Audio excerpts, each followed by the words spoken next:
اللہ تبارک و تعالی نے قرآن مجید برہان رشید میں ارشاد فرمایا کہ یا ایھا النبی انا ارسلناک شاہدا و مبشرا و نذیرا۔ فرمایا محبوب صلی اللہ تعالی علیہ وسلم ہم نے آپ کو گواہ بنایا ہے،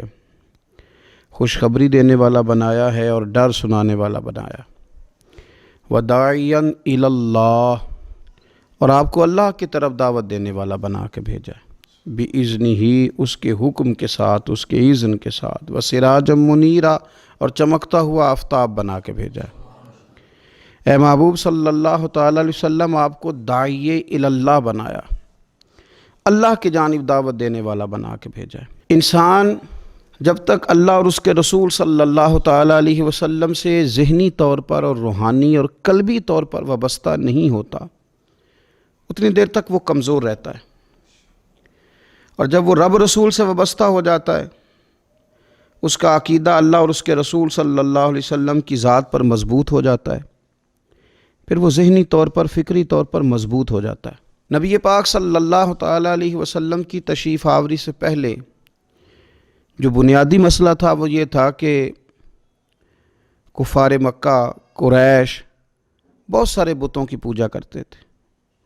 تو جو نظریاتی کمزوریاں تھیں، جو فکری فقدان تھا، وہ ان کے اندر بہت زیادہ تھا۔ حج کر کے آتے تھے تو اوہام پرستی کا شکار تھے، حج کر کے آئے ہیں تو دروازے سے داخل نہیں ہوں گے، اوپر سے کود کر کے آئیں گے، کپڑے اتار کر معاذ اللہ بیت اللہ شریف کا طواف کرتے، قربانیاں کرتے تو ان کا خون کعبے کی دیواروں کے ساتھ ملتے۔ مصر کے اندر یہ رسم پائی جاتی تھی کہ وہ سال کے بعد ایک لڑکی کو ذبح کر کے دریا میں ڈالتے تھے تو تب دریا چلنا شروع ہوتا تھا، اور اس پر انہوں نے نظریہ بنا لیا تھا کہ ایسا ہوگا تو تبھی معاملہ آگے بڑھے گا۔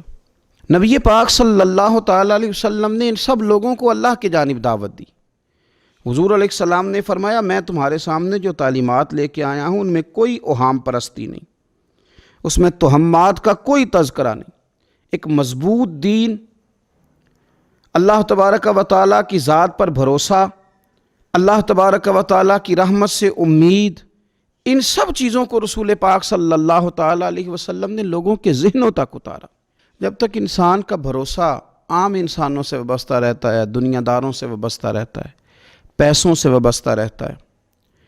دنیاوی معاملات کے ساتھ وابستہ رہتا ہے، تو وہ کمزور ہوتا جاتا ہے دن بدن۔ اور رسول پاک صلی اللہ علیہ وسلم داعی الی اللہ ہیں، تو حضور نے ہمیں یہ سوچے دی ہیں کہ تم نا اپنے آپ کو اللہ رسول سے وابستہ کرو، پھر یہ جو کمزوری ہے نا، کمزوری یہ تمہارے دل سے نکل جائے گی۔ ہم دیکھتے ہیں کہ آج بہت سارے لوگ ایسے ہیں جو مایوسی کی گفتگو کرتے ہیں، اگر غریب ہو گئے ہیں تو تب بھی ان کے جملوں میں معاذ اللہ مایوسی ہے، کہیں بیمار ہو گئے ہیں تو پھر بھی وہ گھبرائے سے ہیں، وہم کا شکار ہیں، اگر کسی جگہ کوئی آزمائش ان پر آ گئی ہے تو بھی مختلف توہمات کا وہ شکار ہو جاتے ہیں۔ اگر توجہ اللہ رسول کی جانب ہو اور وہ سوچیں جو رسول پاک صلی اللہ علیہ وسلم نے ہمیں دی ہیں ان پر توجہ ہو، تو پھر انسان کسی وہم کا شکار نہیں ہوتا، پھر وہ مضبوط زندگی گزارتا ہے اور مضبوطی کے ساتھ آگے بڑھتا ہے، چونکہ اس کو سمجھ آ گئی ہے کہ میرا خالق اللہ ہے، رازق اللہ ہے، پیدا کرنے والا اللہ ہے، اور میرے تمام معاملات کا محافظ بھی میرا اللہ ہے۔ پھر وہ کمزور نہیں پڑتا، پھر وہ زیادہ امیدیں لوگوں سے وابستہ نہیں کرتا، دنیا داروں سے، سیٹھوں نوابوں سے زیادہ امیدیں نہیں وابستہ کرتا، پھر اس کی امیدیں اللہ سے اور اللہ والوں سے، پھر وہ اللہ رسول کی بارگاہ میں اپنے آپ کو پیش کر دیتا ہے۔ حدیث مبارکہ ترمذی شریف میں موجود ہے، راوی حضرت عبداللہ ابن مسعود رضی اللہ تعالیٰ عنہ ہے، ذرا حضور صلی اللہ علیہ وسلم کے تربیت کرنے کا انداز دیکھیے گا۔ حضرت عبداللہ ابن مسعود رضی اللہ تعالیٰ عنہ روایت کرتے ہیں کہ نبی پاک صلی اللہ تعالیٰ علیہ وسلم نے فرمایا کہ اللہ تعالیٰ نے ہر جان کو پیدا فرمایا، ہر جان کو اللہ تعالیٰ نے پیدا کیا، تو تین چیزیں رب کریم نے لکھ دیں اس کے لیے۔ ہر جان کو پیدا کیا تو اللہ نے لکھ دیا، کیا لکھا؟ اس کا رزق کتنا ہے یہ بھی رب نے لکھ دیا، عمر کتنی ہے، زندگی کتنی ہے یہ بھی رب نے لکھ دیا، اور جو اس پر مشکلات آئیں گی وہ بھی اللہ نے لکھ دی۔ اس کی حکمت کے تقاضوں کے تحت جو مشکلات آئیں گی انسان کی گناہوں کی معافی کا سبب بنے گی، نیک ہے تو درجات کی بلندی کا سبب بنے گی، تو جو مشکلات اس کی طرف آئیں گی، جو مصیبتیں، بیماریاں، تنگیاں، وہ سب اللہ تبارک و تعالیٰ کی حکمت کے تقاضوں کے تحت آئیں گی۔ اب انسان یہاں گھبرایا رہے، مایوس ہو جائے۔ ایک بات اب ذرا یہاں صوفیاء کہتے ہیں، وہ بھی سمجھنے والی ہے۔ وہ کہتے ہیں کہ اصل بات یہ ہے کہ جس رب کی طرف سے تو کرم قبول کرتا ہے نا، اس کی طرف سے آزمائش بھی قبول کر۔ وہ کریم جو تیرے اوپر رحمت کے دروازے کھولتا ہے، کبھی اپنی حکمت کے تقاضوں کے تحت تجھے کسی مشکل میں ڈالے تو اسے بھی تھوڑا سا قبول کر۔ ایسا نہ ہو کہ میٹھا ہے تو فٹافٹ تو قریب کرے، اور اگر تھوڑا سا تجھے کوئی ترش رویے سے، ترش جگہ سے گزرنا پڑے تو پھر تو گھبرا جائے۔ تو اپنے مالک کے سپرد جب اپنے آپ کو کر دے گا، پھر تیری طبیعت سکون میں آ جائے گی، تیرا قلب ٹھنڈک میں آ جائے گا۔ محمود غزنوی رحمۃ اللہ علیہ مالٹا کھا رہے تھے، ایک ٹکڑا اس کا، ایک خاش اس کی اپنے ہاتھ سے نکال کر کے ایاز کو کھانے کے لیے دی، ایاز فٹافٹ کھا گیا۔ بعد میں ایک ٹکڑا محمود نے اپنے منہ میں ڈالا تو بڑا کڑوا محسوس ہوا مالٹا، تو اس نے اس کو تھوک دیا اور ایاز کی طرف دیکھ کے کہنے لگا بہت ترش تھا، بہت کڑوا تھا، کس طرح تم کھا گئے؟ اللہ اکبر۔ تو ایاز نے جو بات کی وہ ہمیں سمجھاتی ہے کہ بندے کا رشتہ کس طرح کا ہونا چاہیے۔ ایاز کہنے لگا آقا ساری زندگی تیرے ہاتھوں سے میٹھے کھائے، آج ایک کڑوا آیا تھا تو میں اگر اسے تھوک دیتا، یہ کو آئین وفاداری تو نہ ہوا۔ انسان کو اللہ کی طرف سے نعمتیں آتی جائیں، رحمتیں آتی جائیں، تندرستیاں آتی جائیں، لیکن کسی جگہ ذرا کمزوری دیکھنی پڑے تو انسان اس جگہ ٹھہر جائے، اس جگہ وہ گھبرا جائے، وہم کا شکار ہو جائے، پتہ نہیں کیا ہو جائے گا، ان چکروں میں پڑ جائے، تو یہ بات درست نہیں ہے۔ اب یہ کہ ہم کیا کرتے ہیں، ہم نے اپنی ساری توجہات کا مرکز دنیا والوں کو بنا لیا ہے۔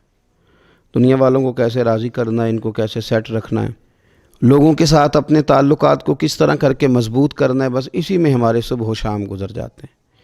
3-4 جگہوں پہ دعوت مل گئی ایک دن میں، ایک جگہ ولیمے پہ جانا تھا وہاں خود چلے گئے، ایک جگہ اصال ثواب کی تقریب تھی تو وہاں بیٹے کو بھیجا،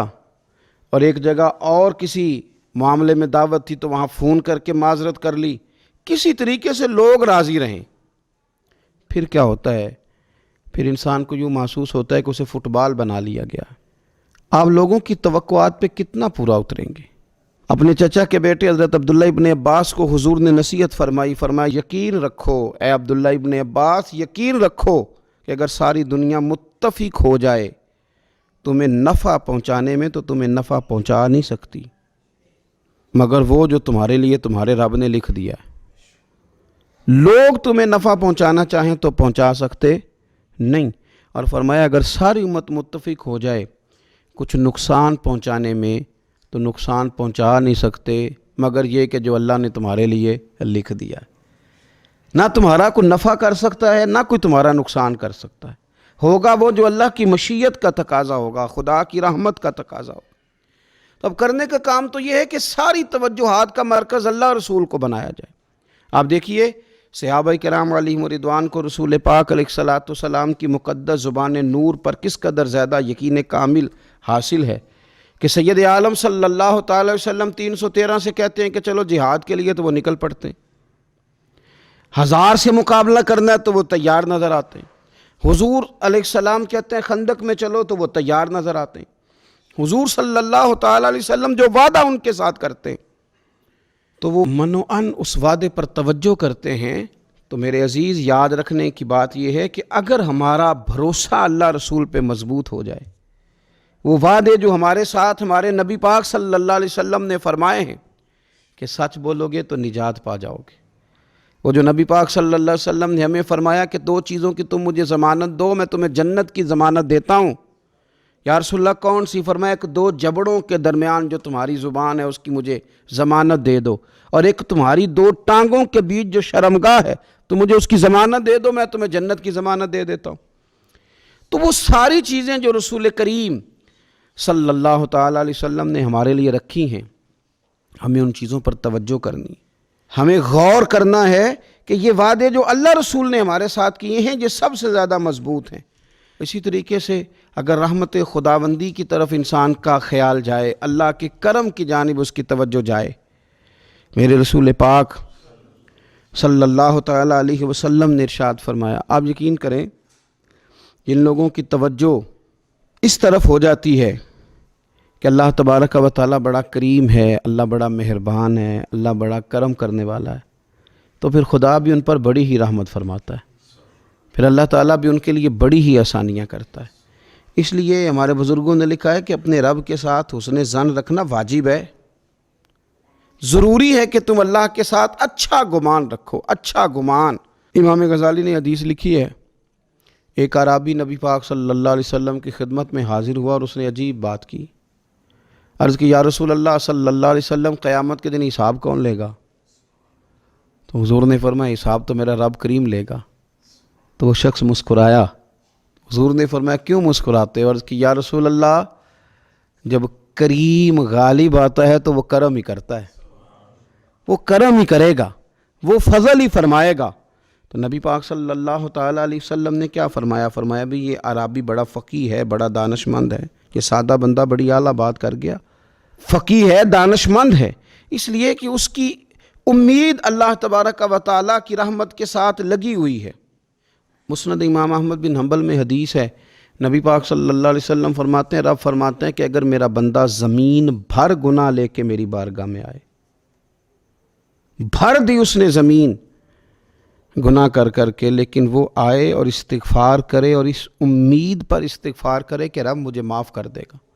سچے دل سے توبہ کرے، تو حضور فرماتے ہیں رب اس بندے کو معاف فرما دیتا ہے، اگر اس کی امیدیں اپنے رب کے ساتھ مضبوط ہوں۔ ہم نے یوں کیا ہے کہ کمزوری دکھانی شروع کر دی ہے، کمزوری، اور پھر کچھ معاشرے میں لوگ بھی ہیں، یہ کچھ جادو کا بتانے والے لوگ آ گئے ہیں جو ہر شخص کو کہتے ہیں کہ تجھے تو جادو ہو گیا ہے، جو ہر شخص کو یہ بات بتاتے ہیں کہ تیرے اوپر تو آسیب کا اثر ہے۔ ان لوگوں نے بھی لوگوں کو کمزور کر دیا ہے۔ کچھ ایسے لوگ ہیں جو معاشرے کے اندر یہ کہتے پھرتے ہیں بھائی سب دنیا کا چکر ہے، سب دولت کا معاملہ ہے، جس کی لاٹھی اس کی بھینس، یہاں کچھ بھی نہیں ہو سکتا۔ انہوں نے بھی لوگوں کو کمزور کر دیا ہے۔ اپنے عقیدوں کو مضبوط رکھیں، اللہ رسول صلی اللہ علیہ وسلم کے ساتھ اپنے بھروسے کو مضبوط کریں۔ دیکھیں حضور ہماری تربیت کرتے ہیں، فرمایا اگر تم رب پہ بھروسہ کرو گے نا اور رب تعالیٰ پہ بھروسہ کر کے نکلو گے تو اللہ تمہیں اسی طرح رزق عطا فرمائے گا جس طرح رب پرندوں کو رزق عطا فرماتا ہے۔ وہ صبح بھوکے نکلتے ہیں لیکن شام کو لوٹتے ہیں تو اللہ انہیں پیٹ بھر کے روزی عطا کرتا ہے۔ کیوں؟ اس لیے کہ ان کا بھروسہ مضبوط ہے، ان کا اپنے رب پہ توکل مضبوط ہے۔ رسول کائنات صلی اللہ تعالیٰ علیہ وسلم نے ہمیں ہمارے رب کی جانب دعوت دی، حضور نے ہمیں اللہ پہ بھروسہ کرنا سکھایا۔ رسول پاک صلی اللہ تعالیٰ علیہ وسلم نے ہمیں کہا کہ دنیا میں مسافروں کی طرح وقت گزار کے آ جانا، جنت میں رب نے تمہارے لیے وہ نعمتیں تیار کی ہیں، نہ کسی آنکھ نے دیکھی، نہ کسی کان نے سنی، نہ تمہارے دل پر خیال ہی گزرا ہوگا کہ اللہ یہ شان عطا فرمائے گا۔